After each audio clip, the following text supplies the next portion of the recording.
Welcome to QK news. ముందుగా headlines చూద్దాం.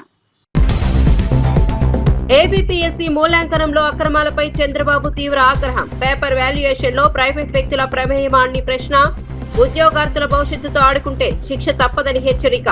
ఏబీపీఎస్సీని ప్రక్షాళన చేస్తాం, అక్రమాలకు చెక్ పెడతామని వెల్లడి.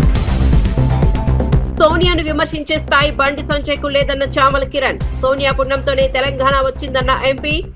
తెలంగాణ కోసం సోనియా చేసిన త్యాగాన్ని మర్చిపోవద్దన్న Chamala. BJP BRS match fixing లో ఉన్నాయంటూ చామల ఫైర్. అధికార దుర్వినియోగం చేస్తే ప్రభుత్వ పునాదులు కదులుతాయన్న జగన్. చంద్రబాబు ప్రభుత్వానికి రోజులు దగ్గర పడ్డాయంటూ జగన్ హెచ్చరిక. రాబోయే ఎన్నికలే లక్ష్యం, పార్టీని బలోపేతం చేయండన్న జగన్. ప్రజా సమస్యలపై పోరాడండి కార్యకర్తలకు జగన్ పిలుపు. బీజేపీలో గ్రూప్ రాజకీయాల వల్లే పదవులు దక్కలేదన్న రాజా సింగ్. ఢిల్లీకి వెళ్లి ఫిర్యాదులు చేయడం మానుకోండన్న వ్యాఖ్య.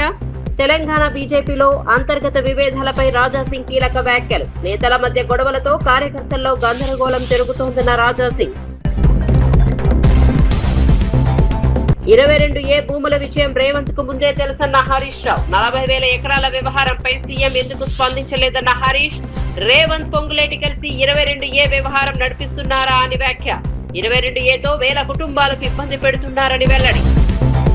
ఆంధ్రప్రదేశ్ పబ్లిక్ సర్వీస్ కమిషన్ మూల్యాంకన ప్రక్రియలో గతంలో తీవ్ర అక్రమాలు, నిబంధనల ఉల్లంఘనలు జరిగాయని సీఎం చంద్రబాబు నాయుడు ఆరోపించారు. పేపర్ వాల్యుయేషన్ లో వైఫల్యాలు చోటు చేసుకుంటున్నాయని, ప్రైవేట్ వ్యక్తుల ప్రమేయం కూడా ఉందని అసెంబ్లీలో ఆగ్రహం వ్యక్తం చేశారు.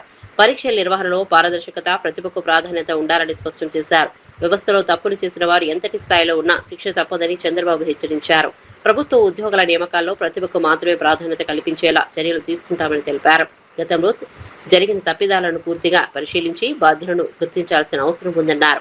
పేపర్ మూల్యాంకనంలో అనుభవం లేని లేదా నిబంధనల విరుద్ధంగా వ్యవహరించిన వ్యక్తుల ప్రమేయం ఉంటే కఠిన చర్యలు తీసుకోవాలని అధికారులను ఆదేశించారు. నిరుద్యోగ యువత భవిష్యత్తులో ఆటలు ఆడే విధంగా వ్యవస్థ ఉండకూడదని అన్నారు. పరీక్షలపై అభ్యర్థులకు నమ్మకం కలిగేలా పూర్తి పారదర్శకత తీసుకురావాలని సూచించారు. హైదరాబాద్ పంపించారు, ప్రైవేట్ ఏజెన్సీకి ఇచ్చారు. అంటే ఎంత బరిదెగింపో దీన్ని గుర్తి ఆలోచించుకోవాలి. సెకండ్, మళ్ళీ మాన్యువల్ ఎవాల్యుయేషన్ హైలాండ్కి పంపించారు. హైలాండ్కి పంపించడానికే అవకాశం లేదు. అది కూడా కాన్ఫిస్కేటెడ్ ప్రాపర్టీ, అగ్రిగోల్డ్, ఆ ప్రాపర్టీకి పంపించారు.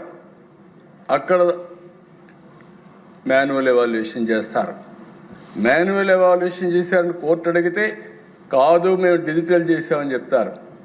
మళ్ళీ మాన్యువల్ ఎవాల్యుయేషన్ చేయడానికి డబ్బులు పే చేస్తారు, అఫిషియల్గా పే చేస్తారు. కోర్టుని తప్పుదారి పట్టించే పరిస్థితికి వస్తారు.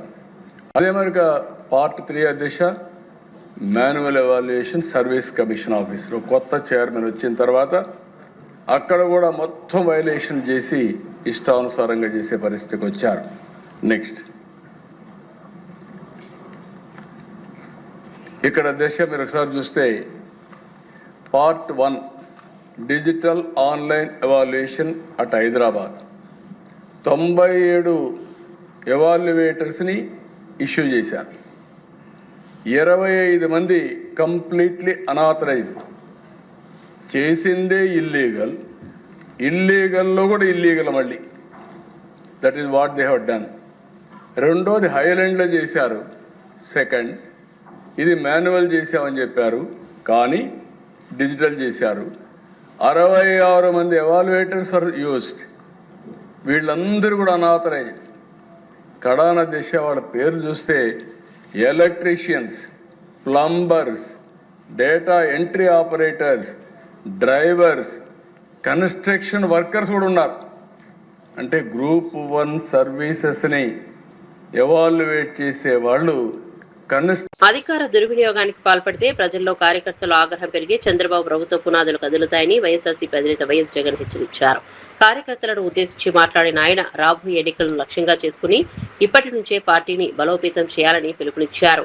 మరో ఏడాదిలోపే జగనన్న పాదయాత్ర ప్రారంభమవుతుందని పేర్కొన్నారు. ప్రజా సమస్యలపై గట్టిగా పోరాడాలని కార్యకర్తలకు సూచించారు.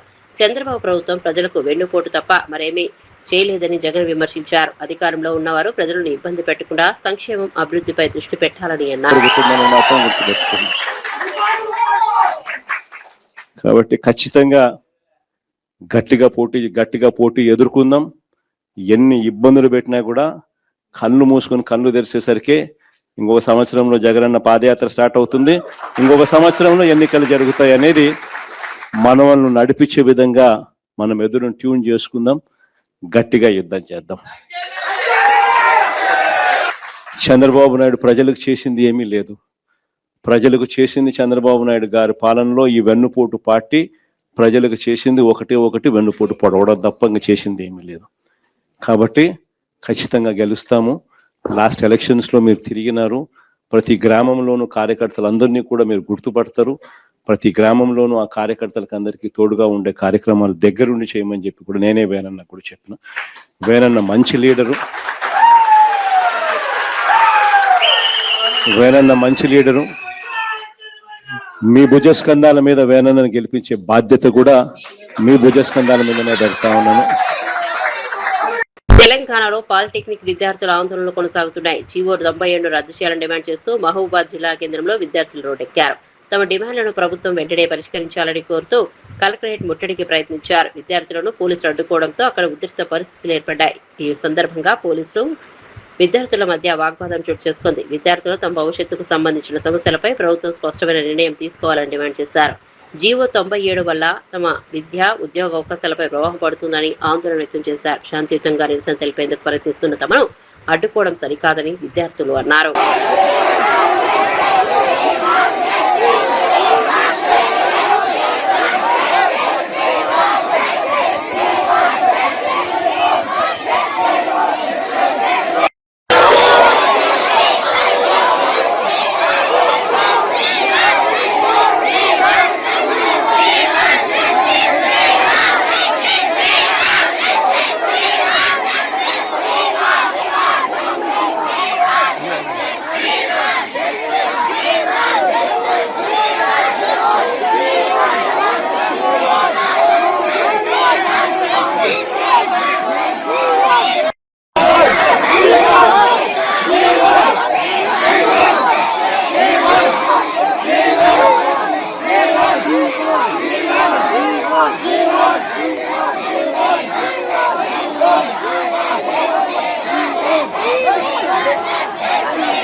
మంత్రి పొంగులేటి శ్రీనివాసరెడ్డిపై తన వద్ద ఆధారాలు ఉన్నాయని బీజేపీ ఎమ్మెల్యే ఎల్లేటి మహేశ్వరరెడ్డి అన్నారు. పొంగులేటి వ్యవహారాలపై బహిరంగ చర్చకు తాను సిద్ధంగా ఉన్నానని ప్రకటించారు.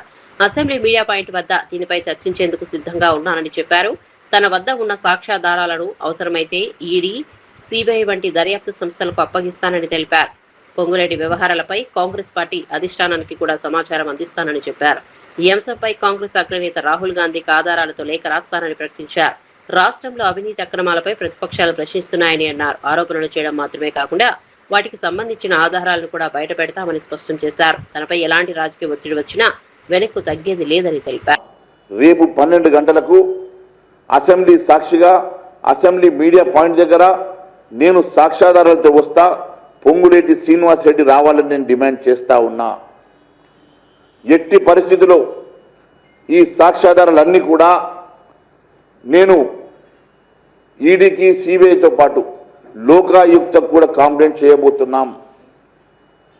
అదే మాదిరిగా మీ అధ్యక్షుడు రాహుల్ గాంధీ, మీ పార్టీ అధ్యక్షుడు రాహుల్ గాంధీకి దీంట్లో వాటా ఉన్నట్టుగా మాకు అనుమానాలు ఉన్నాయి.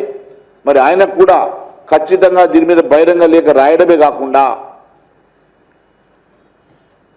దీని సాక్ష్యాధారాలతోటి, ఈ డాక్యుమెంట్లతోటి నేను మీ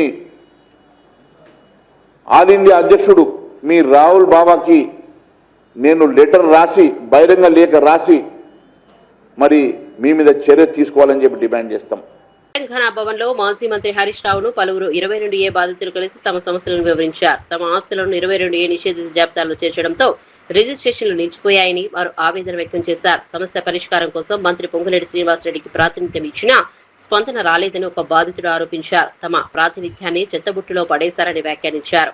22A పేరుతో రిజిస్ట్రేషన్ కాని భూములను స్వాధీనం చేసుకునేందుకు కుట్ర జరుగుతోందని ఆరోపించారు. భూముల యజమానులను భయపెట్టి కమిషన్లు వసూలు చేస్తున్నారని సంచలన ఆరోపణలు చేశారు. కొందరు వ్యక్తులు 30%, 50% కమిషన్లు డిమాండ్ చేస్తున్నారని పేర్కొన్నారు. ప్రభుత్వం నిషేధిత జాబితా విధానంపై స్పష్టత ఇవ్వాలని బాధితులు కోరుతున్నారు. తమ జీవిత పొదుపుతో కొనుగోలు చేసిన భూములు రిజిస్ట్రేషన్ కాకపోవడంతో తీవ్ర ఆందోళనకు గురవుతున్నారని తెలిపారు. మాకు రీసెంట్గా ఇప్పుడు 330 సర్వే నెంబర్ ఒకటి దీంట్లో 22 ఏళ్ళు వేసారు సార్. అలాగే మాది ఇంకొకటి 52/1, 52/2 అని ఒక సర్వే నెంబర్ ఉంది. అది ఆల్రెడీ 22 ఏళ్ళు పెట్టారు. సేమ్ ఇందాక మిత్రుడు చెప్పినట్టు మా ఫ్రెండ్ ఒక అతను రిజిస్ట్రేషన్ చేసుకొని మమ్మల్ని అప్రోచ్ అయ్యింది, ఇట్లా రిజిస్ట్రేషన్ ఆపేశారు, రిఫ్యూజల్ చేశారని. అది కోర్టు ద్వారా ఆర్డర్ కూడా వచ్చింది సార్. సుప్రీంకోర్టులో కూడా గవర్నమెంట్ ఓడిపోయింది. అయినప్పటికీ కూడా పొంగులేటి శ్రీనివాసరెడ్డి గారికి నేను రిప్రజెంటేషన్ ఇచ్చాను, తీసి బుట్టలు పడేశాడు. ఇప్పటి వరకు 22A నుంచి తీసేయట్లేదు సార్. అది ఎన్ని రోజులైంది పొంగులేటి శ్రీనివాసరెడ్డి కలిసి? నేను ఇచ్చి ఆల్మోస్ట్ జూలై 25 ఇచ్చాను సార్. నేను జూలై 25వ తారీఖు ఆయన కలిసి దరఖాస్తు ఇచ్చాను సార్. ఏమన్నాడు? కలిస్తే దీన్ని పరిశీలన చేస్తామని. మాకు ఓవర్సీ కూడా ఉంది సార్, ఆక్యుపెన్సీ రెవెన్యూ సర్టిఫికేట్ కూడా ఉన్నప్పటికీ కూడా మా ల్యాండ్ని తీసుకుపోయి 22 ఏళ్ళు పెట్టారు. సో దానికి కన్సర్న్ మా మినిస్టర్, మా ఎమ్మెల్యే గారికి, గాంధీ గారికి ఇచ్చాము, అట్లనే ఇక్కడికి ఇచ్చాము, ఆ తర్వాత ఆయనకి ఇచ్చాము, ఎవరు పట్టించుకోలే. ఇప్పుడు మొన్న మళ్ళీ కలిస్తే ఈ 22 ఏళ్ళ ఇప్పుడు ఇవన్నీ పెట్టారు కదా, తీసేస్తారు, ఇది కూడా తీసేస్తారు అంటున్నారు. ఆయనే ఉరేసుకునే పరిస్థితి సార్. ఆయన నిజంగా చెప్తున్నా. అట్లా ఎవరు ఉరేసుకునే పరిస్థితి? ఇప్పుడు ఎవరైతే అమ్ముకున్నాడో అతను డబ్బులు రావట్లేదు సార్. సేమ్ ఇందాకదే బ్యాంకు అమౌంట్ అంతా లోన్ శాంక్షన్ అయి ఉంది, లోన్ రావట్లేదు. ఈయన కొన్ని డబ్బులు తీసుకున్నాడు, అతనికి రిజిస్ట్రేషన్ అయిపోయింది, రిఫ్యూజల్ డాక్యుమెంట్ రిక్వెజిషన్ నంబర్ ఇవ్వట్లేదు సార్. ఎంతమందికి ఉంది ఇట్లా సమస్య? అట్లా ఇప్పుడు ఇద్దరికి ఉంది సార్. అందులో ఒక ఆయన ఒక క్యాండిడేట్ ఆల్రెడీ. యాదాద్రి జిల్లాలో వేలాది ఎకరాల భూములను 22A నిషేధిత జాబితాలో చేర్చిన వ్యవహారంపై మాజీ మంత్రి హరీష్ రావు మరోసారి తీవ్ర ఆరోపణలు చేశారు. మంత్రి కోమిటిరెడ్డి వెంకటరెడ్డి 4 నెలల క్రితమే యాదాద్రి జిల్లాలో సుమారు 40,000 ఎకరాలు 22Aలో పెట్టారని ముఖ్యమంత్రి రేవంత్ రెడ్డికి చెప్పారని హరీష్ రావు పేర్కొన్నారు. అయినప్పటికీ ముఖ్యమంత్రి ఎందుకు స్పందించలేదని ప్రశ్నించారు. ఈ వ్యవహారం ముఖ్యమంత్రి దృష్టికి వెళ్లినప్పటికీ చర్యలు తీసుకోకపోవడం అనేక అనుమానాలకు తావిస్తోందని అన్నారు. రేవంత్ రెడ్డి, మంత్రి పొంగులేటి శ్రీనివాసరెడ్డి కలిసి ఈ వ్యవహారం నడిపిస్తున్నారని అనుమానం కలుగుతోందని ఆరోపించారు. ప్రజల ఆస్తులను నిషేధిత జాబితాలో చేర్చడం వల్ల వేలాది కుటుంబాలు ఇబ్బందులు పడుతున్నాయని తెలిపారు. రిజిస్ట్రేషన్ నిలిచిపోవడంతో ఆస్తి యజమానులు కార్యాలయాల చుట్టూ తిరుగుతున్నారని అన్నారు. ప్రభుత్వం వెంటనే 22A అంశంపై స్పష్టమైన విధానం ప్రకటించాలని డిమాండ్ చేశారు. నిజమైన భూ యజమానులకు ఎలాంటి నష్టం జరగకుండా చర్యలు తీసుకోవాలని కోరారు. 40,000 ఎకరాలు పెట్టిండ్రు. వెంటనే అదే రోజు ముఖ్యమంత్రి స్పందించుంటే, అదే రోజు రేవంత్ రెడ్డి విచారణకు ఆదేశించుంటే ఇదంతా జరుగునా? ఇవాళ ఇన్ని లక్షల మంది ఇవాళ ఆగమైదురా అంటే దీన్ని బట్టి మనకి ఏమర్థమవుతుంది? రేవంత్ రెడ్డి, పొంగులేటి గారు ఇద్దరు కూడబలుకొనే ఇది చేసిండ్రు అని ఇవాళ స్పష్టంగా మనకు అర్థమవుతుంది. ఇది మనం చెప్పలే, మీ మంత్రే చెప్తుండు, మీ కొలీగ్ కోమటిరెడ్డి వెంకటరెడ్డే చెప్పిండు. 40,000 ఎకరాలు యాదాద్రి జిల్లాలో ప్రాహిబిషన్లో పెట్టిండ్రని 4 నెలల కిందనే నేను రేవంత్ రెడ్డికి చెప్పినా అన్నాడు. అయినా రేవంత్ రెడ్డి ఎందుకు నిశ్శబ్దంగా ఉన్నాడు, ఎందుకు సైలెంట్గా ఉన్నాడంటే ఇదంతా నీకు తెలిసే జరుగుతుంది అని అర్థమవుతా ఉంది. ఇప్పుడు నీకు తెలియక జరిగింది అనుకో, ఇప్పుడు మోసం ఏంటంటే, ఇక్కడ బాధ కలిగేది ఏంటంటే ఆఫీసర్లు చేసినారు సారీ అంటున్నారు. ఒక ఆఫీసర్కి ఇంత ధైర్యం ఉంటుందా? ఇన్ని లక్షల ఎకరాలు, ఇన్ని జిల్లాల్లో ఇన్ని కోట్ల ప్రాపర్టీలను నిషేధిత జాబితాలు పెట్టే ధైర్యం ఆఫీసర్లకు ఉంటుందా? రేవంత్ రెడ్డి గారు చీటికి మాటికి చిన్న చిన్న దానికే విజిలెన్స్ ఎంక్వైరీ అంటాడు, సిఐడి ఎంక్వైరీ అంటాడు. మరి దీని మీద ఎందుకు ఎంక్వైరీ చేస్తలేవు? విజిలెన్స్ ఎంక్వైరీ, సిఐడి ఎంక్వైరీ చేసి దీన్ని బయటకు తీయాలి కదా. ఎందుకు ఏ ఎంక్వైరీ ఆదేశిస్తలేవు? కోట్లాది మంది ప్రజలు ఇలా నిద్ర లేకుండా చేసినావు నువ్వు. ఈ తమ్ముడు చెప్పిండు కదా, ఇప్పుడు పాపం రాజేషు, ఇంకొక తమ్ముడు శ్రీనివాసు, వాళ్ళ పరిస్థితి ఏందో మనం చూసినాం. ఇంట్లో ఆడోళ్ళు పరిశాన్ చేస్తుండ్రు, ఇదెందుకు గొన్నవని లొల్లి పెడుతుండ్రు అంటుండ్రు శ్రీనివాస్. అంటే ఎన్ని కుటుంబాలు ఎంత టెన్షన్ పడుతున్నాయి. రేవంత్ రెడ్డి నిజంగా నీకు సంబంధం లేకపోతే తక్షణమే పొంగులేటి శ్రీనివాసరెడ్డిని బర్తరఫ్ చేయి. పొంగులేటి శ్రీనివాసరెడ్డి బర్తరఫ్ చేసి మొత్తం ప్రాపర్టీలు మళ్ళీ యథావిధిగా తీసుకురా.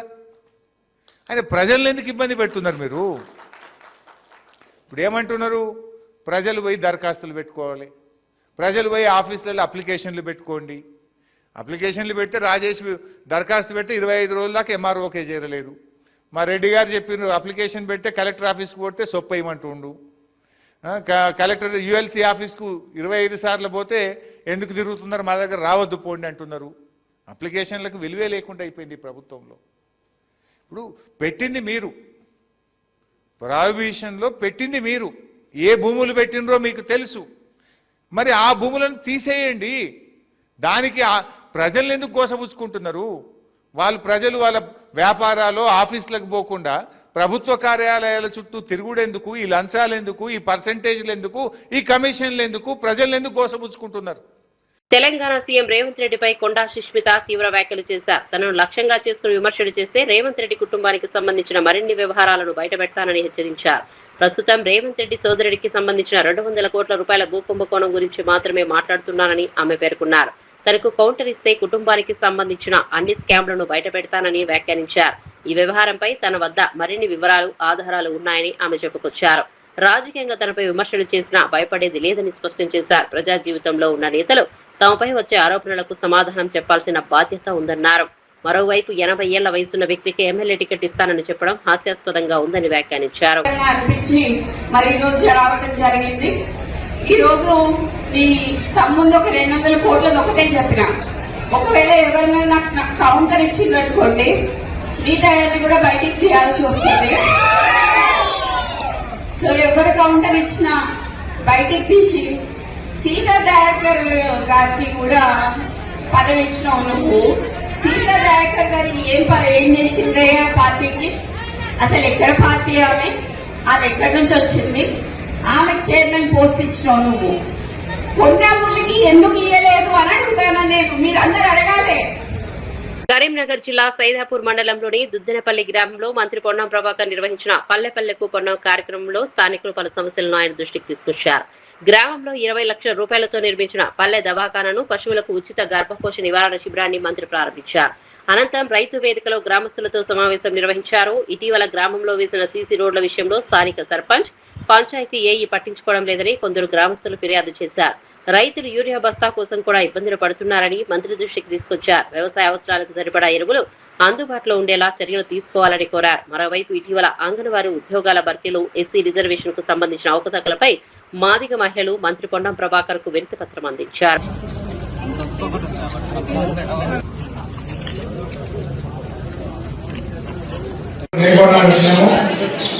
ఒకసారి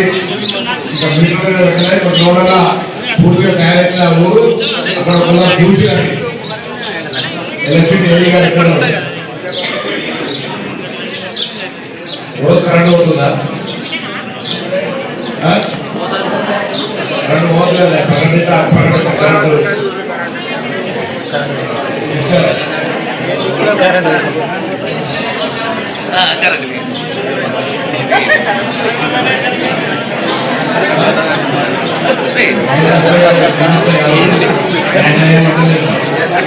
కరెంట్ రోజు పోతుంది అంటారు, వాళ్ళు రోజు పోతుంది కదా.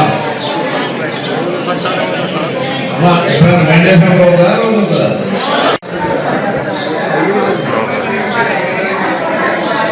Okay okay okay right. ఏ గారు కలెక్టర్తో సంబంధించి రాష్ట్ర ప్రభుత్వం నుంచి ఎక్కడ కూడా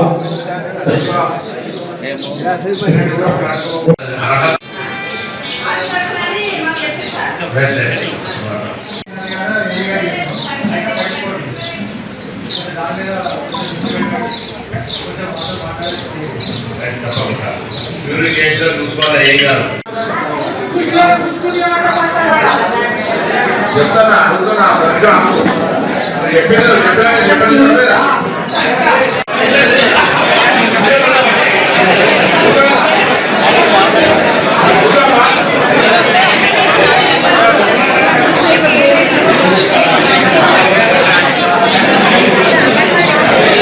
తెలంగాణ ప్రభుత్వంపై మల్కాజ్గిరి ఎంపీ ఈటెల రాజేందర్ తీవ్ర ఆరోపణలు చేశారు. హైడ్రా పేరుతో ప్రభుత్వం వేలాది ఎకరాల భూములను లాక్కుంటోందని విమర్శించారు.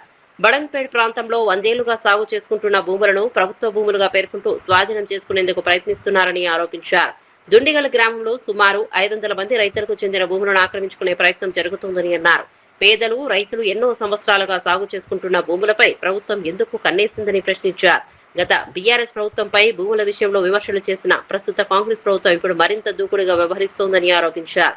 కేసీఆర్ కంటే రేవంత్ రెడ్డి 10 అడుగుల ముందుకు వేసి భూములను లాక్కుంటున్నారని వ్యాఖ్యానించారు. పరిధిలో ఎందుకంటే న్యూలీ ఎక్స్పాండెడ్ సిటీ అంతా అటే ఉంటది కాబట్టి కూకటపల్లి హైటెక్ సిటీ నుంచి మొదలుపెట్టి హయాత్నా దాకా లక్ష్మాపూర్ నుంచి మొదలుపెట్టి తుర్కపల్లి వరకు కూడా మాదే ఉంటది కాబట్టి కొన్ని వేల ఎకరాల భూములు ఆనాడు ఈ పేదల భూములు ఏవైతున్నాయో గుంజుకుంటా ఉన్నాడు. దాంట్లో మొట్టమొదలుగా దుర్మార్గం ఏంటంటే బడంగపేట అనేటువంటి ఒక మున్సిపాలిటీ ఉంటది. 5 తరాలుగా సాగు చేసుకుంటున్నారు. వాళ్ళు జ్ఞానం ఉండవలసింది ఎక్కడ అంటే ప్రైవేటు భూములు ఏ రైతైనా కౌలు తీసుకుంటే 12 ఏళ్ళు 13 ఏళ్ళు కనుక వరుస పెట్టి కనుక ఉంటే కాస్తకాలం ఉంటే 38 ఈ కింద ఆయనకు 40% భూమి మీద హక్కులు వస్తాయి. కానీ ఇక్కడ 100 సంవత్సరాల నుంచి ఉన్నప్పటికి కూడా 70-80 సంవత్సరాల నుంచి సాగు చేసుకుంటున్నప్పటికి కూడా గవర్నమెంట్ భూమి అని చెప్పి గుంజుకుంటున్నంటే ఎంత దుర్మార్గులో ఎంత మూర్ఖులో ఒకసారి అర్థం కావాలి మనకి. అంటే ప్రైవేట్ వాళ్ళ భూములు మాత్రం కబ్జా కాలంలో ఉంటే నువ్వు 38 కింద ఇస్తున్నావు, కానీ ప్రభుత్వపరమైన భూములలో ఇవాళ వాటిని మాత్రం నువ్వు గుంజుకునే ప్రయత్నం చేస్తున్నావు అంటే ఎంత భూదండాలకు పాల్పడుతున్నారు, ఎంత దుర్మార్గానికి ఒడిగడుతున్నారో దాన్ని బట్టి మనకు అర్థం కావాలి. దాంట్లో అక్కడి ప్రాంత ప్రజానికం రైతులంతా కూడా కన్నీరు మున్నీరై అయ్యా మాకున్న భూమే ఇది. ఆనాడు 45 ఎకరాల 16 గుంటల భూమి, అక్కడ 50 మంది రైతులు ఆనాడు ఉండే, ఇవాళ 400 మంది రైతులు ఉన్నారు.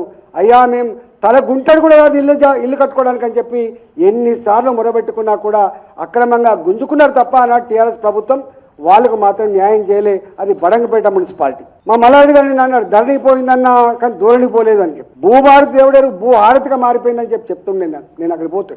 దుండిగల గ్రామంలో సర్వే నంబర్ 452, 453 400 ఎకరాల భూమి, దాదాపు 500 మంది రైతులకు ఆనాడు కొంత పట్టాలు ఇచ్చిండ్రు, కొంత 100 సంవత్సరాలుగా 70 సంవత్సరాలుగా ఉన్న గ్రామస్తులు కాబట్టి దున్నుకుంటా ఉన్నారు. ఇవాళ ఆ భూములన్నీ కూడా దుండిగల గ్రామంలో ఉన్న మొత్తం 400 సర్వే నంబర్ లో ఉన్న 500 మంది రైతుల భూములన్నీ కూడా ఇవాళ ఆక్రమించుకునే ప్రయత్నం చేస్తున్నాడు. కనీసం కంపెన్సేషన్ కూడా వాళ్ళు మాట్లాడతలేరు. అదే బోరంపేట గ్రామం దాని పక్కకే ఉంటుంది. సర్వే నంబర్ 166 లో 150 మంది రైతులు 80 సంవత్సరాలుగా 440 ఎకరాల్లో వ్యవసాయం చేసుకుంటారు. ఇవాళ ఆ భూములను ఇవాళ గుంజుకునే ప్రయత్నం చేస్తున్నాడు. అదే గ్రామంలో 472 సర్వే నంబర్లో 30 ఎకరాల భూమి గతంలో విద్యుత్ శాఖకు మాకు అవసరం ఉంది, మిగతా అంతా మీకే ఇస్తాం, ఇక్కడ సబ్స్టేషన్ ఏర్పాటు చేయమంటే కొంత ఇచ్చిండ్రు ఉదారంగా. నిన్న మొన్న మొత్తం ప్రీకాస్ట్ వాటితోటి మొత్తం గోడ కడతాడు.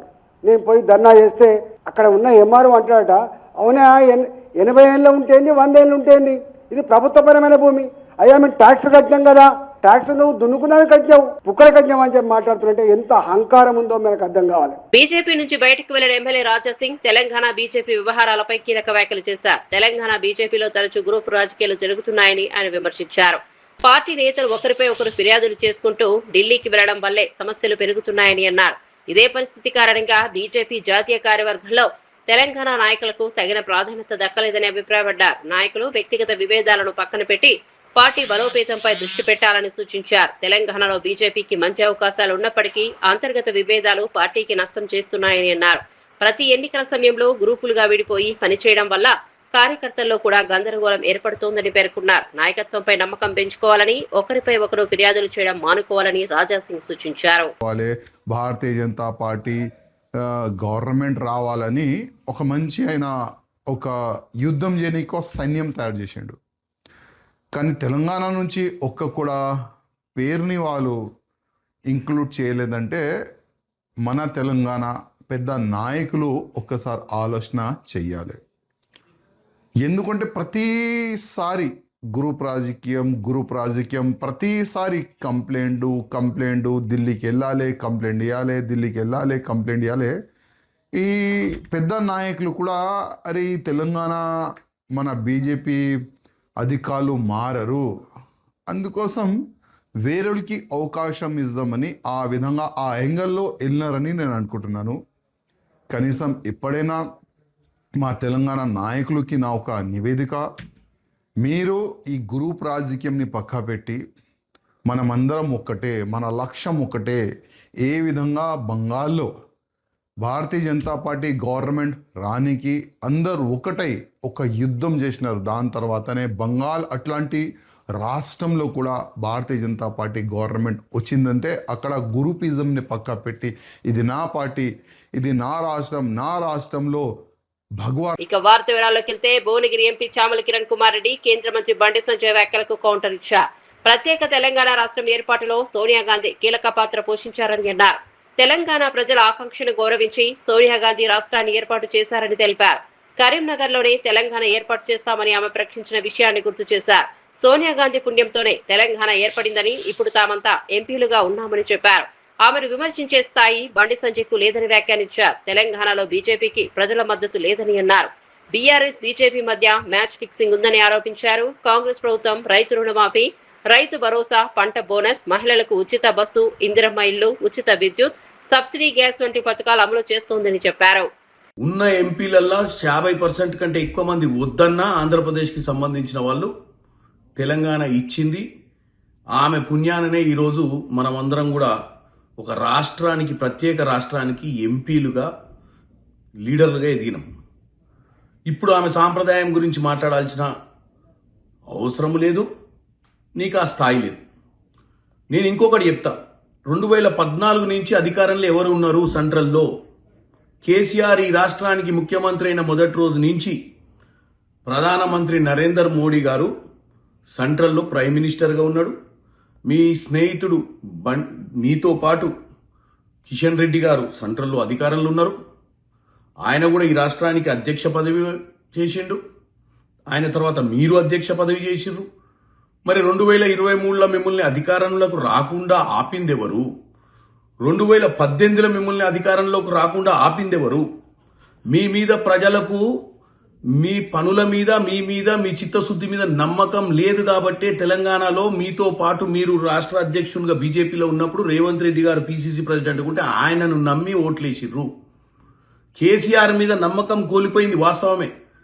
కేసీఆర్ చేసినటువంటి స్కాములు, కాళేశ్వరం కానీ, కేసీఆర్ చేసినటువంటి ఈ ఫార్ములా రేస్ స్కామ్ కానీ, కేసీఆర్ చేసినటువంటి అప్పులు కానీ, కేసీఆర్ మిగులు రాష్ట్రాన్ని అప్పుల రాష్ట్రం దిశగా దోచుకుంటున్నప్పుడు నిమ్మకు నీరెత్తినట్టుగా ఎందుకుంది బీజేపీ? ఈరోజు కాంగ్రెస్, బీఆర్ఎస్ కలిసి పనిచేసినాయని చెప్తున్నావు. మొన్న 8 మంది ఎంపీలను అవధానం చేసి గెలిపించింది బీఆర్ఎస్ పార్టీ కాదా?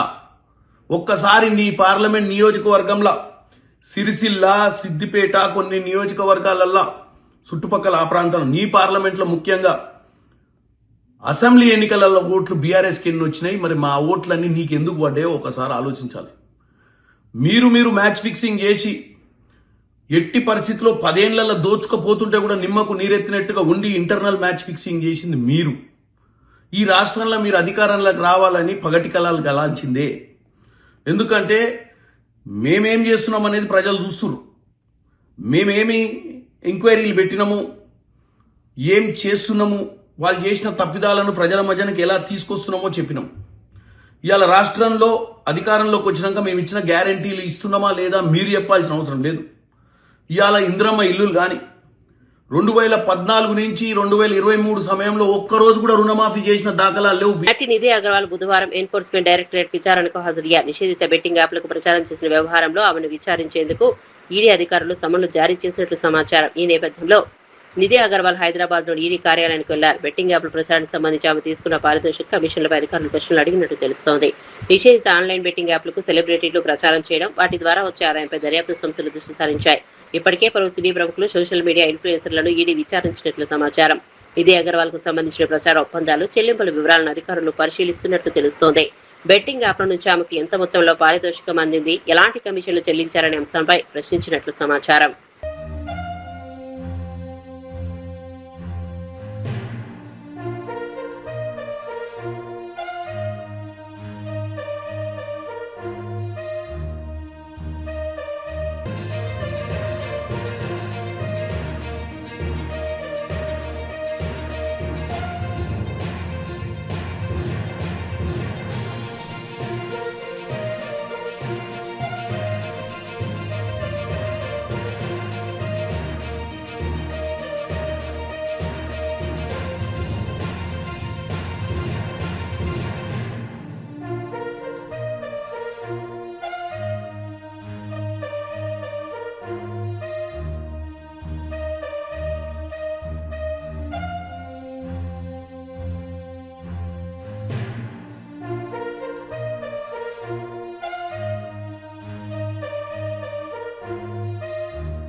ఏపీపీఎస్సీ మూల్యాంకనంలో అక్రమాలపై చంద్రబాబు తీవ్ర ఆగ్రహం. పేపర్ వాల్యుయేషన్ లో ప్రైవేట్ వ్యక్తుల ప్రమేయమా అని ప్రశ్న.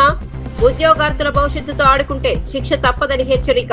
ఏపీపీఎస్సీని ప్రక్షాళన చేస్తాం, అక్రమాలకు చెక్ పెడతామని వెల్లడి. సోనియాను విమర్శించే స్థాయి బండి సంజయ్కు లేదన్న చామల కిరణ్. సోనియా పుణ్యంతోనే తెలంగాణ వచ్చిందన్న ఎంపీ. తెలంగాణ కోసం సోనియా చేసిన త్యాగాన్ని మర్చిపోవద్దన్న Chamala. BJP BRS match fixing లో ఉన్నాయంటూ చామల ఫైర్. అధికార దుర్వినియోగం చేస్తే ప్రభుత్వ పునాదులు కదులుతాయన్న జగన్. చంద్రబాబు ప్రభుత్వానికి రోజులు దగ్గర పడ్డాయంటూ జగన్ హెచ్చరిక. రాబోయే ఎన్నికలే లక్ష్యం, పార్టీని బలోపేతం చేయండన్న జగన్. ప్రజా సమస్యలపై పోరాడండి కార్యకర్తలకు జగన్ పిలుపు. బీజేపీలో గ్రూప్ రాజకీయాల వల్లే పదవులు దక్కలేదన్న రాజా సింగ్. ఢిల్లీకి వెళ్లి ఫిర్యాదులు చేయడం మానుకోండన్న వ్యాఖ్య. తెలంగాణ బీజేపీలో అంతర్గత విభేదాలపై రాజా సింగ్ కీలక వ్యాఖ్యలు. నేతల మధ్య గొడవలతో కార్యకర్తల్లో గందరగోళం జరుగుతోందన్న రాజా సింగ్. 22A భూముల విషయం రేవంత్ కు ముందే తెలుసన్న హరీష్ రావు. 40,000 ఎకరాల వ్యవహారంపై సీఎం ఎందుకు స్పందించలేదన్న హరీష్. రేవంత్ పొంగులేటి కలిసి 22A వ్యవహారం నడిపిస్తున్నారా అని వ్యాఖ్య. 22Aతో వేల కుటుంబాలకు ఇబ్బంది పెడుతున్నారని వెల్లడి. మరిన్ని అప్డేట్స్ కోసం చూస్తూనే ఉండండి ప్రత్యక్ష.